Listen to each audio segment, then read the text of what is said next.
अखिल मच्छीमार कृती समितीच्या वतीने सीएसटी येथील मुंबई मराठी पत्रकार संघ येथे मच्छीमार समाजाच्या विविध मागण्यांसाठी अध्यक्ष देवेंद्र तांडेल यांच्या नेतृत्वाखाली पत्रकार परिषदेचे आयोजन केले गेले। यात त्यांनी शासनाकडे विविध विषय आणि समस्या मांडल्या। वाढवण बंदरमुळे पूर्ण मच्छीमार व्यावसायिक हा संपुष्टात येणार असून वाढवण बंदराला आमचा जाहीर विरोध आहे। नवीन मासेमारी ही 31 ऑगस्ट पर्यंत बंद ठेवावी, कारण की यावेळेस माशांचा प्रजननाचा काळ असतो। त्यामुळे ही मासेमारी 31 जुलै न करता 15 ऑगस्ट पर्यंत बंद ठेवावी। तसेच डिझेलचा परतावा देखील केंद्र आणि राज्य शासनाने दिलेला नाही, तो त्वरित द्यावा।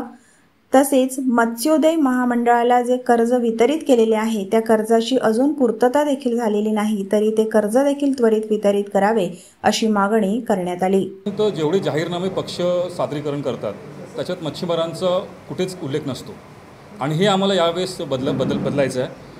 तो जो पक्ष त्यांच्या जाहीरनाम्यामध्ये आमचे मुद्दे घेणार त्या पक्षाला आम्ही पाठिंबा देणार आहोत। हे आम्ही धोरण अवलंबलेलं आहे। आम्ही नोटा किंवा बहिष्कार टाकणार नाहीत, त्याच्याने सत्ताधाऱ्यांनाच फायदा होईल आणि तसं न करण्यासाठी जो पक्ष आमचे प्रश्न घेणार त्या पक्षाच्या पाठीशी आम्ही उभे राहणार आहोत। असंही आमचं नियोजन चालू आहे आणि त्याच्यावर सुद्धा आमचं वर्किंग सुरू आहे सध्या।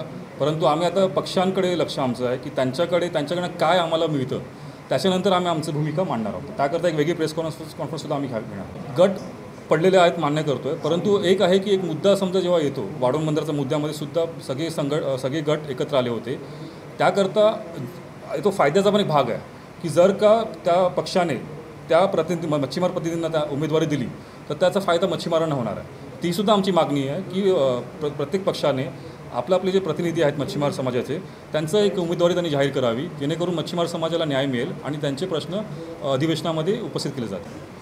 गुजरातच्या मच्छीमारांबरोबर आमचं गेल्या वर्षापासून संवाद चाललेला आहे आणि त्यांना जेव्हा आम्ही हे वाढवण बंदराचं जे प्रकल्प आहे त्याच्यामुळे जो नुकसान होणार आहे तर गुजरातच्या मच्छीमारांना सुद्धा नुकसान होणार, कारण की घोळ मासा जो आहे तो मोठ्या प्रमाणात तिथे प्रजनन करतो आहे आणि तो मासा गुजरातचा राज्य मासा आहे। तर एकंदरीत गुजरातच्या मच्छीमारांना फार मोठा दुष्परिणाम ह्या बंदरामुळे होणार असल्यामुळे त्यांनीसुद्धा आपल्या या विषयाला पाठिंबा दिलेला आहे आणि आमची मागणी हीच आहे की जरी हा केंद्राचा प्रकल्प असला तरी ह्याच्यामध्ये 26% भागीदारी हिस्सा हा राज्याचा आहे MMBच्या मार्फत आणि जो करार झालेला आहे JNPT आणि MMBचा तर तो करार रद्दबातल करण्यासाठी एकनाथ शिंदे साहेबांनी पुढाकार घ्यावा आणि तो जर करार रद्द झाला तर हे प्रकल्प होणार नाही आणि त्याकरता आमची ही मागणी शिंदे साहेबांकडे आहे।